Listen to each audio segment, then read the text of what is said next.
Buenos días, mi nombre es Betsy Fabiana Arte Sandoval y hoy vengo a hablarles sobre el artículo de Martín Paró sobre el aporte de la psicología en Latinoamérica.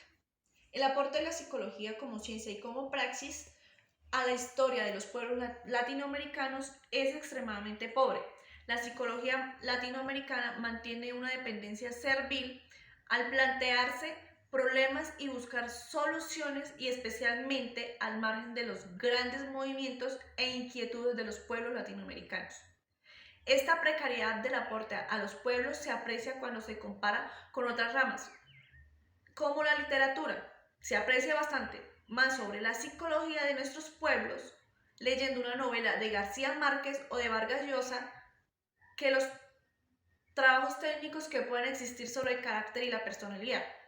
¿Sí? Del mismo modo, la teología de la liberación ha sido capaz de reflejar estos aspectos de luchas históricas más que de la propia psicología.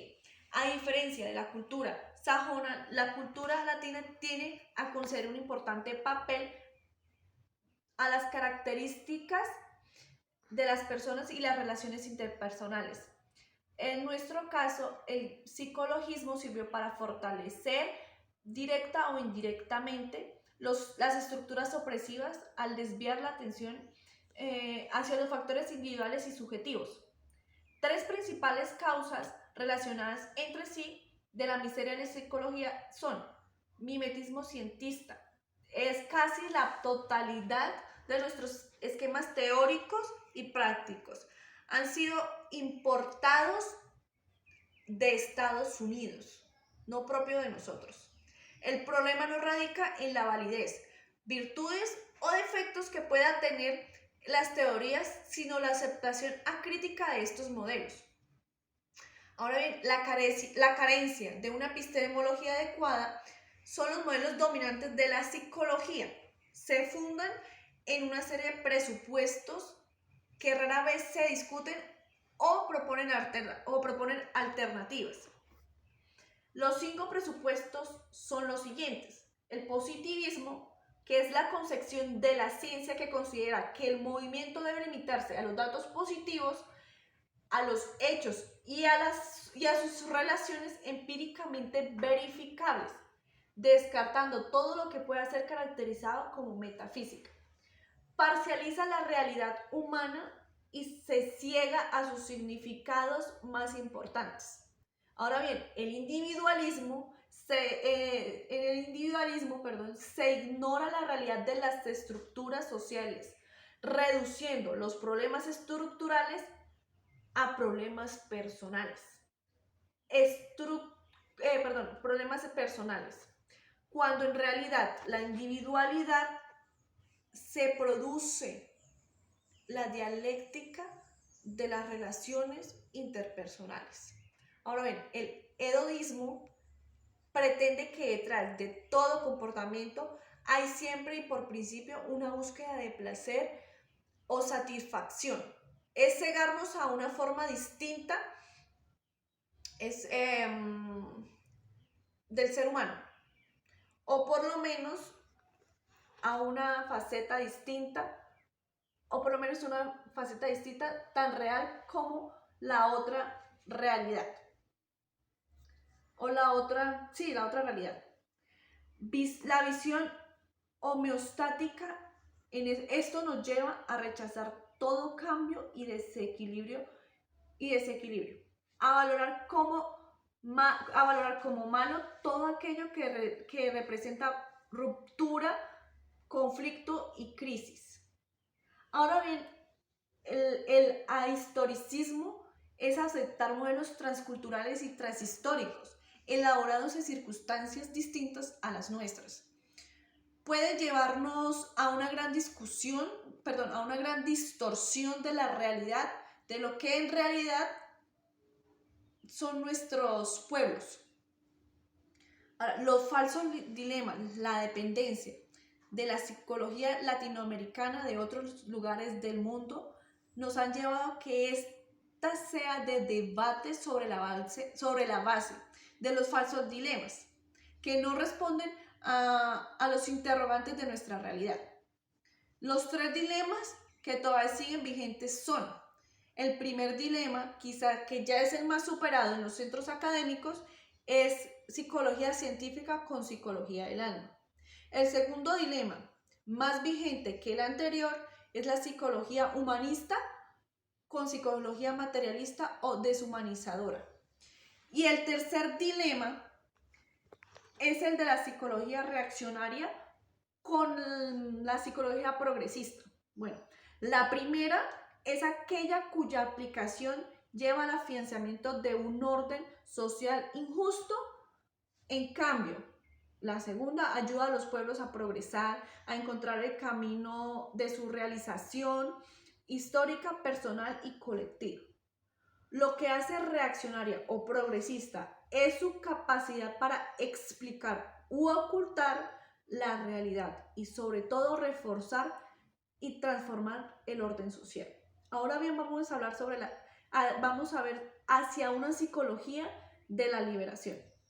Si queremos que la psicología realice algún aporte significativo a la historia de nuestros pueblos, si como los psicólogos queremos contribuir al desarrollo y liberación de nuestros pueblos, debemos replantearnos nuestro bagaje histórico y práctico, pero para hacerlo desde las vidas de nuestros propios pueblos, pero debemos hacerlo desde las vidas de nuestros propios pueblos.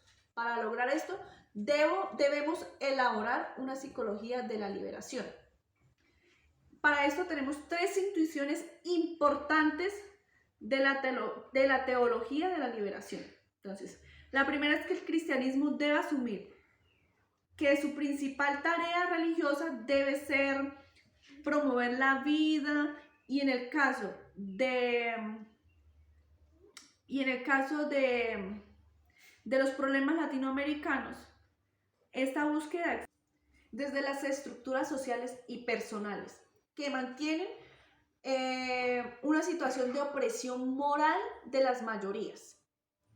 Otro aspecto es importante la acción, la liberación de los pueblos de las estructuras que los oprimen e impiden que su vida y desarrollo humano, ¿sí? Esta teología de la liberación reconoce que la comunidad de los pobres es el lugar por excelencia desde el cual se debe realizar la tarea salvadora, la construcción del reino de Dios. O sea, para ellos, para los teólogos, las personas pobres, ahí donde está la comunidad pobre es donde se encuentra Dios. De este punto de vista, se proponen tres elementos esenciales para la construcción de una psicología de la liberación. La primera es un nuevo horizonte. Según Martín Baró, son los problemas reales de sus propios pueblos los que deben construir el objeto primordial de la psicología latinoamericana. En la psicología ha estado poco clara la relación íntima entre el control individuo y el poder colectivo, entre la liberación de cada persona y la liberación de todo un pueblo, como si la patología de las personas fuese algo ajeno a la historia o como si el sentido de los trastornos comportamentales se agotaran en el plano individual. Ahora bien, una nueva epistemología. Esta nueva perspectiva se debe estar junto a los pueblos, desde la colectividad, debido a que lo que vemos siempre está condicionado por una perspectiva propia.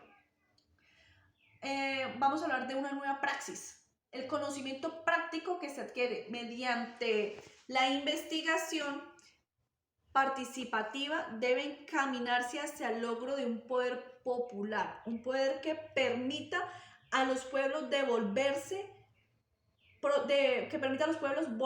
protagonistas de su propia historia y realizar cambios que hagan a las sociedades latinoamericanas más justas y más humanas. Para lograr todo esto se deben realizar tres tareas urgentes. La primera es la recuperación. La recuperación de la memoria histórica significará la reconstrucción de los modelos de identificación que en lugar de encadenar y enajenar a los pueblos les abra el horizonte hacia su liberación y realización. La otra es contribuir a desideologizar, discúlpenme, la experiencia cotidiana. Eso quiere decir rescatar la experiencia original de los grupos y personas y devolvérsela como datos objetivos, lo que permitirá formalizar la conciencia de su propia realidad, verificando la validez del conocimiento adquirido. La otra es potenciar las virtudes de nuestros pueblos. Y para concluir, puedo decir que una psicología de la liberación requiere de una liberación previa de la psicología, y esa liberación solo llega a la mano con una praxis comprometida con los sufrimientos y esperanzas de los pueblos latinoamericanos. Muchísimas gracias.